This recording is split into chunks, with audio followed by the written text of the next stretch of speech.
Bonjour à tous, j'espère que vous allez bien. Rebonjour pour ceux qui ont vu la vidéo précédente juste tout à l'heure. Je sors aujourd'hui deux vidéos en même temps. C'est normal pour rattraper mon retard. Je vous ai montré l'envoi numéro 12 que j'ai eu tout à l'heure. Je vous l'ai montré. Là, cette vidéo, ce sera pour l'envoi numéro 13. Et comme vous l'avez vu dans la vidéo précédente, si vous l'avez vu, si vous l'avez regardé avant de voir celle-là. Pour les cadeaux, j'ai complètement changé l'ordre de réception, mais c'est pas grave, ça n'a aucun incident. Aujourd'hui, on va voir le numéro 54 au numéro 59, si je dis pas de bêtises. Et on commence tout de suite avec Toy Story 2. Alors, je suis hyper content parce que je sais que ce que je vais dire, ça va peut-être faire grincer des dents. Mais moi, Toy Story 2, c'est mon Disney Pixar préféré. J'adore Cars, j'adore Les Indestructibles, j'adore Mille et Une Pattes, j'adore Monstre Compagnie, etc. Mais Toy Story 2, c'est vraiment mon Disney préféré. Et je crois que mon perso préféré dans Toy Story d'ailleurs c'est Jessie et c'est pour ça que le 2 c'est mon préféré. C'est là où on la voit pour la première fois. Pour la petite histoire, Andy a légèrement grandi. C'est vraiment pour lui le moment de partir en vacances dans un camp et il ne sait pas qui choisir entre Woody et Buzz. Et Woody, par une succession d'événements, va se retrouver entre les mains d'un collectionneur, pas forcément bien intentionné, un directeur de magasin de jouets d'ailleurs, qui, pour, euh, pour se faire de l'argent, le vole, clairement le vole. Et c'est comme ça que l'histoire de notre cher Woody va commencer. Il va rencontrer Papy Pépite, pardon, qui s'avérera être c'est plus un spoil, hein, mais le méchant, enfin le méchant, ouais voilà, j'allais dire l'anti-héros, même pas, mais c'est ouais, le méchant du film. Pile poil et Jessie, voilà, j'adore ces personnages, je suis hyper content. Et pareil, là, j'ai un coup de cœur pour la chanson de Jessie, qui est certes loin d'être gay, mais vraiment une chanson que j'aime beaucoup quand elle m'aimait encore. Une chanson qui touche puisque moi je me rappelle petit, elle m'avait touché et elle me touche tout autant maintenant. La scène où Buzz voit tous les autres Buzz aussi est incroyable. La scène dans le magasin de jouets où on voit tous les jouets animés, je trouve ça formidable. C'est ça la scène dont je vous parlais où Jessie se rappelle avec Emily quand elle était dans ses bras. Et Emily, comme tous les enfants, grandit et comme tous les enfants, a d'autres centres d'intérêt. Ne joue plus avec ses jouets mais a d'autres passions, le maquillage, la musique, etc. C'est la vie d'un jouet et c'est aussi la vie de tous les enfants. Quand on grandit, nos centres d'intérêt changent, c'est normal. Euh, mais c'est quelque part l'histoire de la vie. Voilà, en tout cas, Toy Story 2, c'est vraiment un Disney que j'aime beaucoup, un Disney Pixar pour le coup. La figurine, alors là, peut-être un peu déçu, ou pas, on verra le prochain colis, ça dépend du prochain colis en fait. Ils ont mis Buzz pour présenter ce deuxième opus. J'aurais tellement aimé qu'il y ait Jessie. Et j'espère de tout mon cœur que le numéro 3 verra Jessie en figurine. J'espère, j'y crois pas trop parce que dans le numéro 3 Jessie, on n'en voit pas tant que ça en plus. C'est comme dans le numéro 4. Ah si, peut-être dans le numéro 3.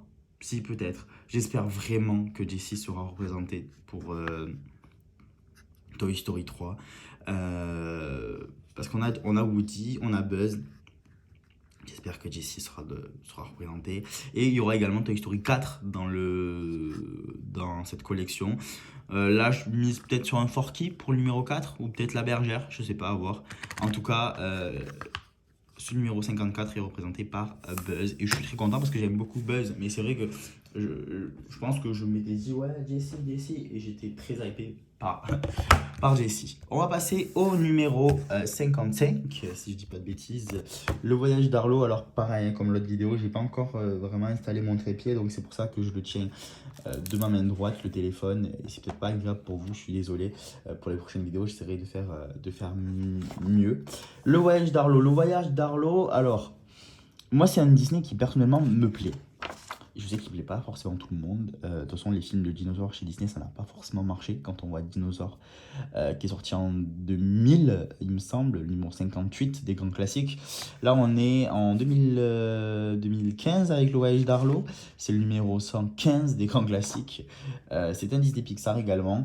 Euh, Là où il n'a pas eu de chance, c'est que Le Voyage d'Arlo est sorti en 2015 ou 2014? Non, 2015. Hein. Est sorti vraiment dans la foulée après Vice Versa, qui est sorti juste avant lui. Vice Versa a été un film incroyablement révolutionnaire par son aspect, par son aspect technique, par son imagination, par le visuel, le message qu'il véhicule. Vice Versa est un film incroyable. Je vous ai d'ailleurs montré déjà la figurine de Joie qui représentait ce grand classique. Le voyage d'Arlo, j'ai l'impression, hein, c'est mon impression qu'en fait, ils ont un peu pris l'histoire du roi lion et qu'ils l'ont mis en mode dinosaure.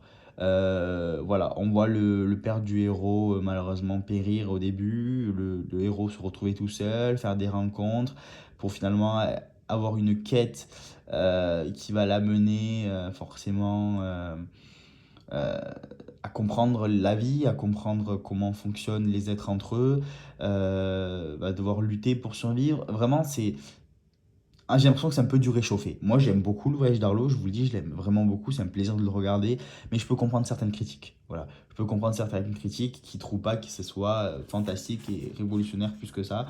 Et je pense que l'avoir sorti dans la foulée, juste après vice versa, voilà, on a l'impression que c'était juste pour faire encore un peu plus d'argent.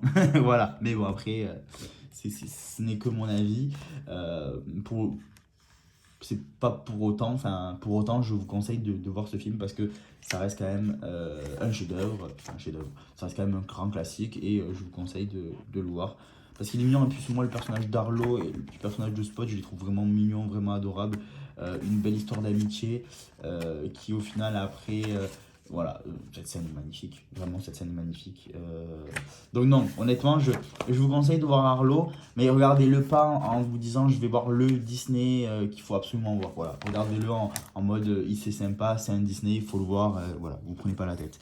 Et la figurine est vraiment sympathique et je pense qu'au même titre que pour La Ferme se rebelle dans la vidéo suivante, je crois qu'ils ont repris la figurine du playset qui était sorti à l'époque. Hein. Voilà, ça aurait été sympa qu'il y ait le petit spot aussi dessus, mais bon. Voilà, la figurine d'Arlo est vraiment sympathique. Si le focus veut bien se faire, s'il te plaît, le focus fais-toi. Non, tu veux pas. Voilà, c'est peut-être un peu mieux là. Non, toujours pas. Toujours pas, voilà. Ce sera vraiment mieux quand je pourrai réinstaller mon trépied. Voilà, on va passer du coup au numéro 56, si je dis pas de bêtises. Et là, The Event. Vraiment, on peut en parler de 14 ans. 14 ans à attendre le numéro 2. Le premier numéro, Les Indestructibles, sorti en 2004. Le numéro 78 des grands classiques Disney dans la numérotation française. Je vais vous saouler avec le numéro. Mais il a fallu attendre 14 ans pour voir une suite. Et quelle suite! Mais quelle suite! Vraiment. Je la trouve super. Alors je sais qu'elle n'a pas forcément ravi tout le monde. Mais alors moi, qu'est-ce que je la kiffe? Qu'est-ce que je l'aime? Alors par contre là, ça, grosse déception. Grosse déception. À la fin du 1, on nous montre le démolisseur arriver. On se dit lui, il va tout casser. Dans le film, on le voit au début et c'est fini. Monsieur Indestructible essaye de le contrer. Il se bat, on le voit plus jamais. Euh, Pendant 14 ans, on a été frustrés de ne pas savoir qui était ce monsieur, de ne pas savoir ce qu'il va faire. Et ils nous ont bâclé son entrée. Vraiment. Bon, c'est peut-être le point négatif de ce film. Mais après, on retrouve tous nos personnages préférés. Monsieur Indestructible, Elastigirl, Flèche, Violette, Jack qui a ses pouvoirs. On retrouve notre ami Frozone qui pour moi, vraiment, c'est le boss Frozone. Edna Mode aussi, on la retrouve, c'est formidable. Franchement, c'est sympa, c'est vraiment sympa. Avec un tout nouveau méchant, l'hypnotiseur. Je le trouve vraiment top. Plein d'action ce film. Et on retrouve vraiment notre famille d'Indestructible. Et Jack qui a une place bien plus importante dans ce film. puisqu'il a des scènes vraiment qu'à lui. On se rappelle de la scène avec le raton laveur, qui d'ailleurs a servi pour beaucoup de produits dérivés, hein, on va pas se mentir. Euh, la figurine représente Madame Elastigirl. Elastigirl, pardon, Madame Indestructible ou Elastigirl. Vraiment très sympathique. Elle pourra rejoindre son mari, Monsieur Indestructible, juste après.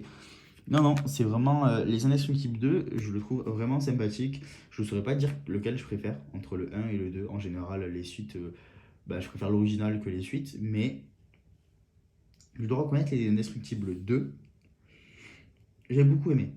J'ai beaucoup aimé. Ouais, voilà.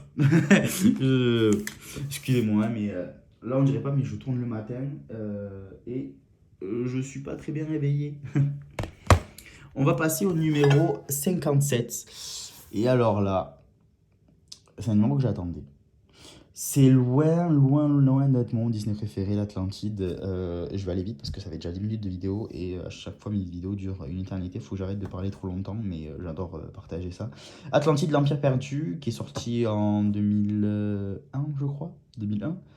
Là, ouais, c'est 2000, oui, c'est ça, 2001. C'est un classique qui est clairement sous-coté, qui est clairement délaissé. Alors effectivement, je peux comprendre que c'est un film qui est assez mature, qui est un peu plus mature que les autres, un peu plus mature que les autres, euh, et qui, je peux comprendre également, n'est pas forcément plus apprécié que ça, puisque l'histoire est différente. On n'est pas dans la magie Disney telle qu'on a pu la connaître précédemment, mais vraiment, c'est une histoire intéressante. Je sais qu'il a ses fans en plus, l'Atlantide, je sais. Et je sais que lors de l'Open des 25 ans à Disneyland Paris, on a eu Kida et Milo ensemble. Et je pense sincèrement que ça a fait plaisir aux fans de les voir, puisque en plus le déguisement de Kida est magnifique, vraiment. À Disneyland Paris, comme aux États-Unis d'ailleurs, vraiment. Je trouve ça formidable de voir ces caractères qui sont très peu représentés. Et je suis ravi qu'il y ait des personnages comme ça à Disneyland Paris, qu'on voit très peu. Et Kida, il faut reconnaître qu'elle est très belle. Elle est très belle. La figurine, rien de surprenant qu'elle représente Milo. J'ai pu voir par-ci par-là que certains ont préféré que ce soit Kida. Bon, moi je suis plutôt content que ce soit Milo, ça reste quand même le personnage principal. Il est vraiment sympathique parce que pareil, très peu de produits dérivés. J'ai jamais vu d'ailleurs de figurine sur l'Atlantide, je crois. Dans la collection des grands classiques, on a eu une figurine pour le coup qui était dédiée à Kida. Nous là, c'est Milo dans les autres comptes et je suis plutôt content. Vraiment, c'est je vais pas dire une jolie figurine parce qu'en soi elle est pas, la figurine n'est pas belle, le personnage n'est pas forcément beau, mais c'est sympa qu'il nous l'ait représenté. Euh, et alors là, c'est trop mignon. Wall-E. Wall-E qui est un euh, film de chez Pixar, sorti. Pour le coup, j'ai oublié la date. C'est le numéro combien, Wall-E? C'est le numéro 94, il me semble. 94 des grands classiques, donc 2007 ou 2008. Mais en tout cas, Wall-E, c'est un film pareil qui est quand même assez spécial parce que on est là dans une toute autre atmosphère. On retrouve au début une ville sur une terre post-apocalyptique, si je peux dire ça comme ça, où il n'y a plus d'êtres humains sur Terre, où en fait la Terre est nettoyée par des robots, des personnages comme Wall-E. Finalement, la Terre, c'est un débarras de détritus, c'est incroyable.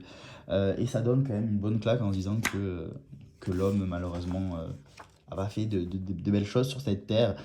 Wall-E retrouve une plante qu'il garde et qu'il met dans une botte. Juste avant sa rencontre avec Eve, où une histoire d'amour va commencer entre eux. C'est vraiment un Disney que je vous conseille si vous ne l'avez pas vu parce que il est plein de belles intentions, plein de beaux messages, drôles et touchants à la fois.